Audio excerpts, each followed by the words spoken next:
OFW kaya sila ang mga bayani ng ating bansa.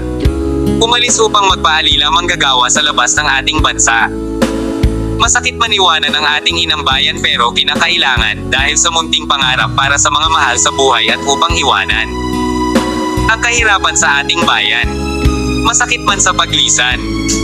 Iwanan ang sariling pamilya dahil sa ina at ama na OFW. Mangarap na bigyan ng kahit konting ginhawa sa buhay ang mga anak para makakain sa loob ng isang araw ng 3 beses at mabigyan ng tamang edukasyon ang mga anak. Ngunit minsan ang pangarap ay biglang mababasag ng hindi sinasadyang pangyayari. Sa pagbabagong stilo ng mga amo iba't ibang pang-uugali kung ikaw ay makatiempo ng mabait na amo, matutupad ang munting pangarap. Pero sa kabila ng lahat masakit mang isipin, minsan may mga bayani ng ating bansa na umuuwing wala ng buhay.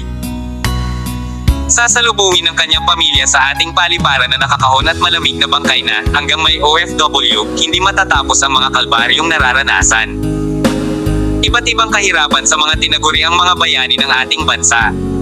Aming ama na lumikha ng lahat, patnubayan mo po kami. Ano mang pagsubok, kalbaryo na aming dinaranas, ikaw ang aming sumbungan sa bawat oras o gabi sa aming pagtulog. Mga OFW nagbigay ambag sa kaba ng ating bayan kung bakit tinaguri ang bayani ng ating bansang Pilipinas. Katulad na lang ng isang OFW na dumanas ng matinding kalbaryo sa pinanggalingan na bansa. Pero hindi sumuko at lumaban sa matinding hamon sa buhay, naging isang halimbawa siya at sumbungan ng kapwa OFW kaya nakamit ang titulong Bagong Bayaning Pilipino Awardee 2017. Mabuhay ka Connolly Cabiling Perez!